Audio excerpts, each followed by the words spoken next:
नमस्कार, मैं हूं प्रवीण गौतम और आप देख रहे पब्लिक मीटर। दोस्तों, वीडियो में इस बात का विश्लेषण करेंगे कि अमित शाह ने असम की जनता के सामने गाय भैंस पर क्या बोल दिया कि भयंकर मजाक बन गया है। अमित शाह के पुराने बयान याद दिलाए जा रहे हैं और क्यों याद दिलाए जा रहे हैं, और ये किस तरह बीजेपी की गजब की हिपोक्रेसी को बयां करता है कि आखिरकार बीजेपी कहां से कहां पहुंच गई। लोकसभा चुनाव में पीएम मोदी भैंस को लेकर क्या कहा करते थे, अब अमित शाह गाय भैंस पर क्या कहते हैं। यह दिखाता है विचारधारा का यूटर्न होना।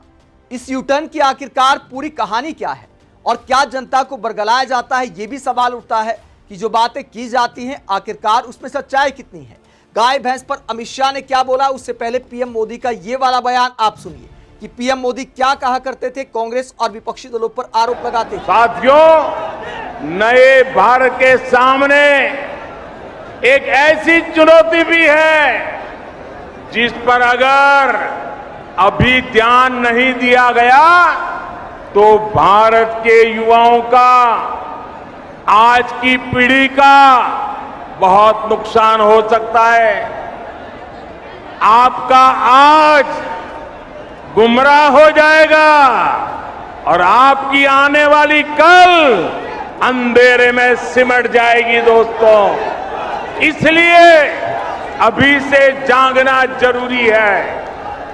आजकल हमारे देश में मुफ्त की रेवड़ी बांटकर वोट बटोरने का कल्चर लाने की भरसक कोशिश हो रही है। ये रेवड़ी कल्चर देश के विकास के लिए बहुत घातक है। इस रेवड़ी कल्चर से देश के लोगों को और खास करके मेरे युवाओं को बहुत सावधान रहने की जरूरत है। रेवड़ी कल्चर वाले कभी आपके लिए नए एक्सप्रेसवे नहीं बनाएंगे, नए एयरपोर्ट या डिफेंस कॉरिडोर नहीं बनवाएंगे। रेवड़ी कल्चर वालों को लगता है कि जनता जनार्दन को मुफ्त की रेवड़ी बांटकर उन्हें खरीद लेंगे। हमें मिलकर उनकी सोच को हराना है। रेवड़ी कल्चर को देश की राजनीति से हटाना है। तो पीएम मोदी कहा करते थे कि रेवड़ी कल्चर देश के लिए खतरनाक है। इस तरह बीजेपी समर्थकों ने डराया कि श्रीलंका के हालात हो जाएंगे, अफगानिस्तान के हो जाएंगे। कांग्रेस और विपक्षी दलों ने रेवड़ी कल्चर की अति कर दी है। लेकिन उसके बाद की कहानी क्या कहती है? उसके बाद की कहानी कहती है कि रेवड़ी कल्चर पर सवाल उठाने वाले प्रधानमंत्री ने काजू कतली बांटना शुरू कर दिया।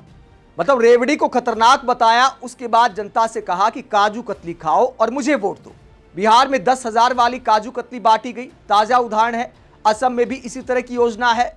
यहां तक कि असम के सीएम हिमंता बिस्वा शर्मा ने तो दावा किया था कि मैंने ही नीतीश कुमार को यह सलाह दी थी। यानी बीजेपी वाले ही जो मुफ्त की रेवड़ियों का विरोध करते थे, दूसरे राज्यों के सीएम को भी सलाह देने लगे कि यह वाली काजू कतली चुनाव में काम आ सकती है। और पीएम मोदी ने भी उसके नाम पर खूब बिहार में वोट मांगे। तो मुफ्त वाली राजनीति पर इतना बड़ा यू टर्न आखिरकार पीएम मोदी को क्यों लेना पड़ा? अगर अपने विकास पर इतना भरोसा था तो फिर अपनी ही विचारधारा से क्यों पलट गए? मुफ्त वाली राजनीति पर इस यूटर्न के बाद बीजेपी एक के बाद एक घोषणाएं कर रही है और अमित शाह ने तो हद कर दी। हालांकि इसमें सच्चाई कितनी है और साफगोई कितनी है, इस पर डाउट किया जा सकता है। क्या अमित शाह ने बोला, क्या सरकार वाकई उसको पूरा कर सकती है, या फिर शब्दों का खेल खेल गए अमित शाह? अमित शाह ने क्या वादा कर दिया असम की जनता से? आप सुनिए कि क्या यह वादा प्रैक्टिकल है। क्या अमित शाह भूल गए कि आज के जमाने में भैंस बहुत महंगी आती है? कहीं कहीं तो लाख रुपए से ऊपर आती है या लाख के करीब। ज्यादातर राज्यों में भैंस के दाम हैं। गाय थोड़ी सस्ती पड़ती है, लेकिन उतना सस्ता आज के जमाने में कुछ भी नहीं है। अमित शाह भैंस के साथ साथ गाय देने का भी वादा कर रहे हैं। जरा सुनिए क्या कहा। आप मेरी बात समझो, ये दोनों लोगों को चुनकर भेज दो। आसाम के हर जिले में एक बहुत बड़ी डेयरी और हर ट्राइब के घर में एक गाय और एक भैंस देने का काम भारतीय जनता पार्टी करेगी। और ये सिर्फ वादा नहीं है। मैं सहकारिता मंत्री हूं। मैं आपको कहने आया हूं, हर ट्राइब की हर माता के घर में एक गाय और एक भैंस देने का काम ये भारतीय जनता पार्टी की सरकार करेगी। तो अमित शाह कहते हैं कि मैं आपसे वादा करने आया हूं कि हर ट्राइब, हर आदिवासी के घर में एक गाय और एक भैंस सरकार देने का काम करेगी। हालांकि मुफ्त शब्द का उन्होंने इस्तेमाल नहीं किया। तो बाद में क्या कहा जाएगा कि भैंस और गाय देने के लिए हमारी लोन वाली योजना थी, स्पष्ट करना चाहिए अमित शाह को। यहां पर ऐसा प्रतीत होता है मानो मुफ्त में ही दी जाएगी। तो अमित शाह को साफ गोई से बोलना चाहिए था या फिर यह वादा पूरा करना चाहिए। बिल्कुल गाय और भैंस सरकार को मुफ्त देनी चाहिए अगर बीजेपी की सरकार बनती है। लेकिन अमित शाह ऐसे वादे कई जगह पूरा कर चुके हैं। अब गाय भैंस देने का वादा कर रहे हैं। पहले कई राज्यों में कह चुके कि होली और दिवाली पर एक एक सिलेंडर मुफ्त दिया जाएगा। कई राज्यों में वो नहीं दिया गया। तो ऐसी बातों में आखिरकार कितना दम है? क्या इन पर भरोसा किया जा सकता है? और गाय और भैंस की जहां तक बात है, अब गाय और भैंस मुफ्त देने की बात कर रहे हैं। और कुछ समय पहले पीएम मोदी क्या कहा करते थे, अब गाय भैंस पर मुफ्त वाला कार्ड चला है, जबकि लोकसभा चुनाव में कहा करते थे कि फलां की सरकार आई तो आपकी एक भैंस खो ले जाएंगे। क्या कहा था पीएम मोदी ने, जरा सुनिए। कांग्रेस की सरकार बनसे तो તમારી પાસેથી ટેક્સ રૂપે લઈ લેશે 55% ટેક્સ નાખશે એટલે માનો કે તમારી પાસે 10 એકરનું ખેતર છે અને તમે છોકરાને સંતાનોને 10 એકર આપીને જવા માંગો છો તો તમારા 5 એકર સરકારમાં ગયા ને 5 એકર રહ્યા આ કાયદો લાવવાના છે। તમારી પાસે બે ભેંસ હોય તો એક ભેંસ कांग्रेस वाला कहते सरकार में आपी दो, एक તમારા છોકરાને આપવાની। કેમ તો हमारे एक भैंस हमारी वोट बैंक में આપવાની છે।